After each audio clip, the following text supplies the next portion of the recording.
दोस्तों, आज मैं आप लोग के लिए एक नया कहानी लेकर आया हूँ, जिसे हम लोग हिंदी से इंग्लिश में ट्रांसलेट करेंगे और देखेंगे कि किस टेंस के अकॉर्डिंग इसे इंग्लिश में अनुवाद किया जाएगा और एक-एक हिंदी वर्ड का इंग्लिश में क्या अर्थ होता है, ये सब बताऊँगा। ओके दोस्तों, तो चलिए हम लोग स्टार्ट करते हैं अपने इस पैसेज को, जिसे हम लोग हिंदी में अनुवाद करने जा रहे हैं, ठीक है? कहा यह जा रहा है, एक बार की बात है। एक बार की बात है, एक छोटे से गांव में एक लड़का रहता था जिसका नाम रमेश था। ठीक है। अब एक बार की बात के लिए हम क्या कहेंगे? एक बार की बात है, इसे बोलते हैं, आप लोग सुने होंगे एक बार की बात है, तो इसे बोलते हैं वंस अपॉन अ टाइम। क्या बोलते हैं इस छोटे सेंटेंस के लिए? Once upon a time, UPON, upon a time, once upon a time मतलब एक बार की बात है, एक छोटे से गांव में एक लड़का रहता था। तो एक छोटे से गांव के इंग्लिश में क्या बोलेंगे? या कॉमा लगा दे, क्योंकि इसका मतलब वंस अपॉन अ टाइम मतलब होता है एक बार की बात। एक बार की बात है तो एक छोटे से गांव में, इन ए स्मॉल विलेज, क्या बोलेंगे? इन अ स्मॉल, देखिए आपको दिखता रहना चाहिए, in a small village,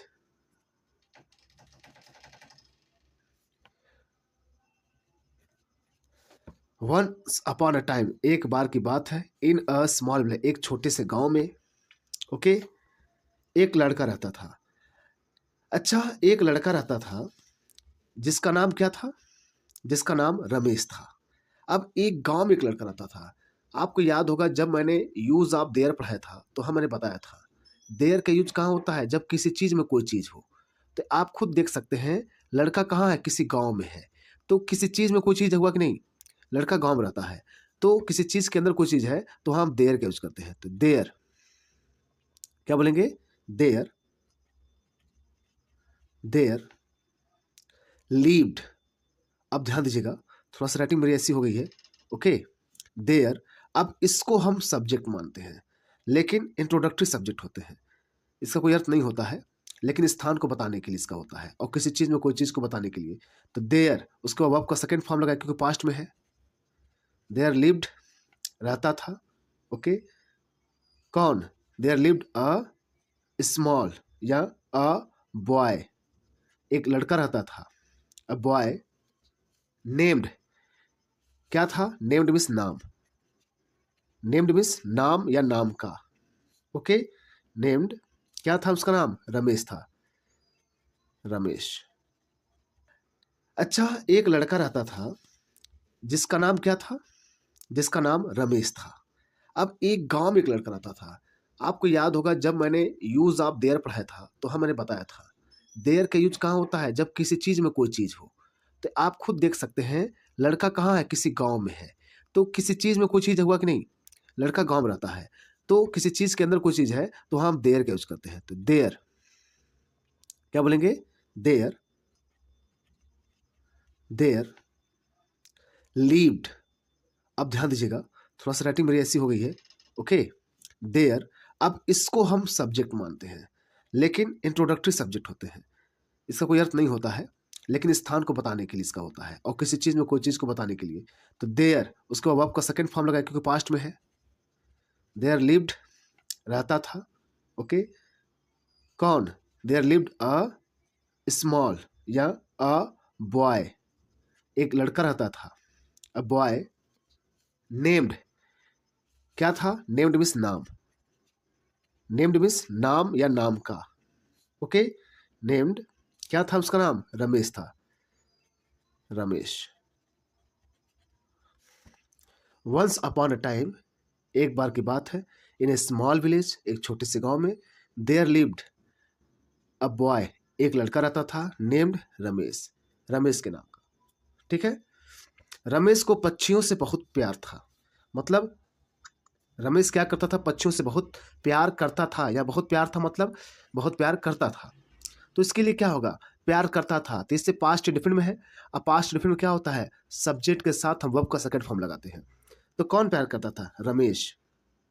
subject हो गया रमेश, रमेश, और वर्ब का सेकेंड फॉर्म लव्ड, लव्ड, ठीक है। रमेश लव्ड, रमेश प्रेम करता था किससे? पक्षियों से, बहुत प्रेम करता है। लव्ड किससे प्रेम करता है? बर्ड, तो बर्ड को बोलेंगे BIRDS, बर्ड्स। बहुत, तो बहुत के लिए हम डेयरली भी कह सकते हैं, DEARLY। डेयरली मतलब होता है किसी से बहुत लगाव रखना, डेयरली। तो रमेश लव्ड बर्ड्स डियरली, बहुत ज़्यादा प्यार करता था। हर सुबह वह जंगल में जाता और पक्षियों की आवाज़ सुनता। तो देखिए यहाँ हर सुबह मतलब क्या कहेंगे? एवरी मॉर्निंग, एवरी मॉर्निंग मतलब हर सुबह वह जाता था। वह कहाँ? वह जंगल में जाता और पक्षियों की आवाज़ सुनता। तो भाई, तो क्या कहते हैं? देखिए कल्पना हो रहा है, ये कल्पना हो रहा है, और जब पास्ट टेंस से कोई कल्पना होती है तो उसका यूज हम किससे बनाते हैं? Would say. किसको बनाते हैं? Would say. तो हम क्या कहेंगे? ही वुड, ही वुड, वह जाता था, he would go to the forest. कहाँ जाता था? Forest, FOREST, okay. He goes to the, he would go to the forest मतलब वो जंगल जाता था, एंड, और पक्षियों की आवाज़ सुनता था। तो पक्षियों की आवाज़ सुनता क्या बोलते हैं? क्योंकि सब पास्ट में है, ओके। तो लिसन, सब्जेक्ट वही है, ही सब्जेक्ट वही है ना, तो उसके लिए अब जैसे गो था तो ही वुड के साथ यहाँ पे गो आ गया, तो यहाँ पे लिसन हो जाएगा, क्योंकि यह जाने की बात थी और ये सुनने की बात है। तो he would go to the forest and listen, और सुनता था क्या? पक्षियों की आवाज, टू द बर्ड्स सॉन्ग्स। क्या बोलेंगे? Birds songs, okay. पक्षियों की आवाज, ये पक्षियों का गाना सुनता था, बर्ड्स सॉन्ग्स, ओके दोस्तों। फिर देखिए क्या कहा जा रहा है? एक दिन, वन डे, क्या बोलेंगे? वन डे, एक दिन उसने देखा कि एक छोटा चिड़िया का बच्चा घोंसले से गिर गया था। उसने देखा, तो वन डे, एक दिन, ओके। उसने देखा मतलब उसने नोटिस किया, वही बात कहेंगे ना, उसने देखा फिर नोटिस किया कि चिड़िया का एक बच्चा क्या हुआ? घोंसले से गिर गया था। तो अब गिर गया था, ये सब पास्ट में चल रहा, तो पास्ट इंडेफिनिट बना देंगे, ओके। अब ध्यान देखिए, उसने देखा या उसने नोटिस किया, क्या? ही नोटिस्ड, ही नोटिस, उसने नोटिस किया। क्या नोटिस किया? मतलब ध्यान दिया, मतलब देखा। क्या देखा? अ स्मॉल बेबी, एक छोटी चिड़िया का बच्चा। तो एक छोटी चिड़िया बच्चे क्या देखेंगे? किसको नोटिस किया? एक छोटी चिड़िया के बच्चे को नोटिस किया। तो क्या बोलेंगे? A small baby, small baby bird, एक छोटी चिड़िया का बच्चा, स्मॉल बेबी बर्ड, जो क्या हुआ था? जो घोंसले से गिर गया था। तो यहाँ जो के लिए क्या लगाएंगे? That, okay. दैट, अब गिर गया था, गिर चुका था, ये परफेक्ट में जाते हैं। दैट, तो हैड, क्योंकि ये सब्जेक्ट है, दैट, जो मतलब किसके लिए? चिड़िया के लिए आया है। दैट हैड, हैड के साथ वर्ब का थर्ड फॉर्म आता है fallen, FALLEN, that had fallen, गिर गया था। कहाँ से? अपने घोंसले। फ्रॉम, मतलब से, कहाँ से? इट्स नेक्स्ट, इट्स नेक्स्ट मतलब अपने घोंसले से। नेक्स्ट में होता है घोंसला, जो अपने चिड़ी अपने घोंसले से क्या हुआ था? गिर गया था, ओके दोस्तों। फिर देखिए क्या करा? उसने उसे उठाया और बड़े प्यार से अपने घर ले गया। तो किसने? रमेश ने। तो रमेश के लिए क्या होगा? ही। अब पास्ट इंडिफिनिट में है तो वर्ब का सेकंड फॉर्म। पिक मतलब होता, पिकअप मिस होता उठाना, तो पिक्ड अप हो जाएगा, क्योंकि सेकंड फॉर्म होगा PICKED,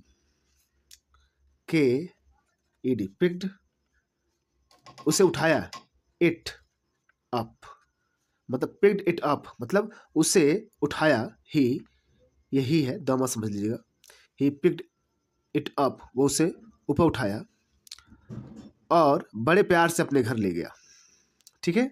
बड़े प्यार से, तो क्या कहेंगे? एंड। क्या बोलेंगे हम लोग? एंड। ले गया, तो ले गया सब पास्ट की बात हो ना, पास्ट इंडेफिनिट की बात है, तो इसमें वर्ब का सेकंड फॉर्म लगता है, तो क्या बोलेंगे? बाई मतलब ले आना, अब बॉट मतलब ले आना, ठीक है। ब्रॉट, ब्रॉट बोलते हैं ना, बाई ब्रिंग मतलब लाना, ब्रॉट उसी को ही लाना या ले जाना, तो ब्रिंग होता है प्रेजेंट फॉर्म में, लेकिन पास्ट में ब्रॉट होता है उसका second form. And brought, BROUGHT, brought, okay, it, उसे, ब्रॉट इट, उसे कहाँ लाया? होम, ब्रॉट इट होम, उसे घर लाया, ओके, प्यार से। क्या बोला है? प्यार से, विथ ग्रेट केयर, तो मतलब प्यार से घर लाया मतलब परवाह के साथ लाया घर ना, उससे क्या बोले?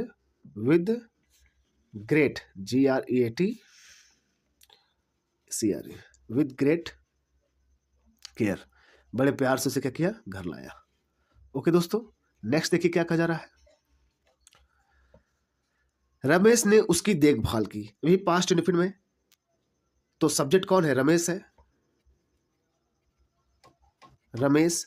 अब इसके साथ क्या है? देखभाल करना, तो लुक आफ्टर होता है, तो पास्ट में लुक्ड हो जाएगा, क्या हो जाएगा? लुक्ड, या टेक केयर होता ना, तो टुक केयर हो जाएगा, okay, TOOK, took care. Ramesh took care किसकी? ऑफ इट, उस बच्चे की। रमेश ने क्या देखभाल की? Ramesh took care of it हो गया। नेक्स्ट देखिए, उसने उसे खाना खिलाया, ठीक है, खाना खिलाया, सब्जेक्ट तो वही है, रमेश ही सब्जेक्ट है यहाँ पर, तो उसके लिए खाना खिलाया गया, तो क्योंकि अब वही सेकंड फॉर्म लग जाएगा इनके साथ, एंड, तो फीड मतलब होता है खाना खिलाना, तो फीड उसी का, फीड FED का सेकंड फॉर्म क्या होता है? फीड हो जाएगा, FED, फेड इट, उसे खाना खिलाया, ओके, और तब उसकी रक्षा की, ओके, फिर कहेंगे एंड, उसकी रक्षा की, क्योंकि सब्जेक्ट वही है, रमेशी है, उसे देखभाल कर रहे हैं, क्या कर रहे हैं? फिर खाना खिला रहे हैं, एंड, और फिर वही क्या कर रहे हैं भाई? उसकी रक्षा कर रहे हैं, तो सब्जेक्ट वही है, वहां भी अब सेकंड का फॉर्म लगे, तो रक्षा करना क्या? प्रोटेक्ट होता है, प्रोटेक्टेड, BROTECT, प्रोटेक्ट होता है, TD, प्रोटेक्टेड, एंड प्रोटेक्टेड किसकी? इट, इट मतलब उस चिड़िया की रक्षा की, ठीक है, उसकी रक्षा की जब तक उसे उड़ने लायक नहीं हो गया, जब तक वह उड़ने लायक नहीं हो गया। आपको बताए जब तक जो वर्ड आता है उसके लिए होता है अनटिल, और अनटिल में एक बात यह है कि उसके बाद नेगेटिव वर्ड नहीं आ सकता है, ठीक है, तो अनटिल का मतलब होता है जब तक नहीं, कि वह जब तक वह उड़ने लायक नहीं होगा, तो उसकी रक्षा की, और इट अनटिल, जब तक, अनटिल मतलब होता है जब तक नहीं, अनटिल जब तक नहीं, तो क्या? उड़ने लायक नहीं हो गया, तो मतलब उड़ने लायक सक्सेसफुल नहीं हो गया, तो क्या बोलेंगे? तो इट वॉज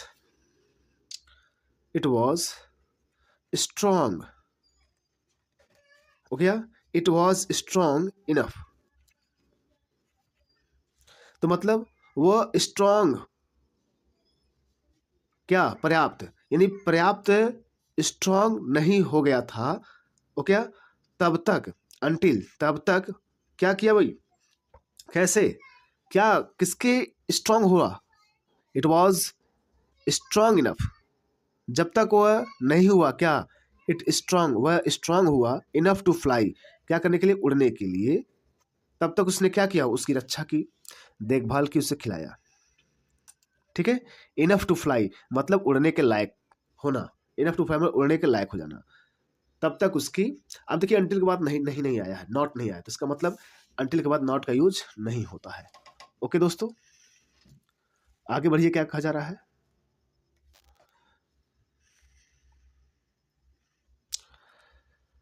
एक दिन क्या बोलेंगे? वन डे, जब चिड़िया उड़ने लगी, मतलब जब चिड़िया क्या करने उड़ने लगी, तो जब के लिए क्या कहेंगे?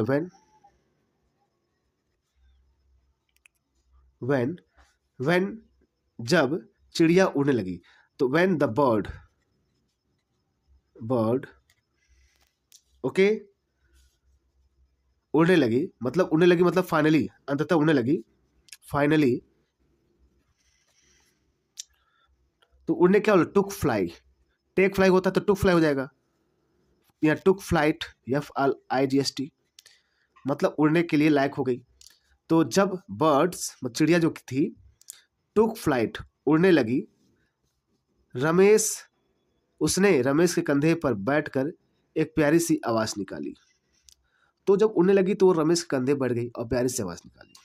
अब ध्यान दीजिएगा, उसने, तो उसने के लिए बोले इट, अब सब पास्ट में है, इंडेफिनिट तो वर्ब का सेकंड वर्ब। इट क्या बोलेंगे, पर्स्ट, पर्स्ट मीन्स होता है उड़कर बैठ जाना, तो पर्स्ट, इट पर्स्ट, PERCHED होता है पर्स्ट।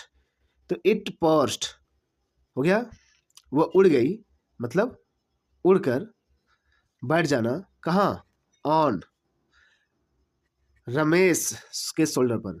तो क्या बोलेंगे, रमेश अपस्ट्रॉफी S शोल्डर, तो हम शोल्डर लिख देते हैं, SHOULDR, Ramesh shoulder. It pursed, PERCHED, उड़कर बैठ जाना, ऑन रमेश शोल्डर, रमेश के कंधे पर बैठ गई, ठीक है, बैठकर एक प्यारी सी आवाज निकाली। एंड प्यारी सी आवाज, चिड़िया चहचहाती है ना, तो उसके क्या बोलते हैं, चिर्प हो गया, जैसे चिर्पिंग होता ना, तो चिर्प हो जाएगा। तो चिर्प्ड, CHIRPED,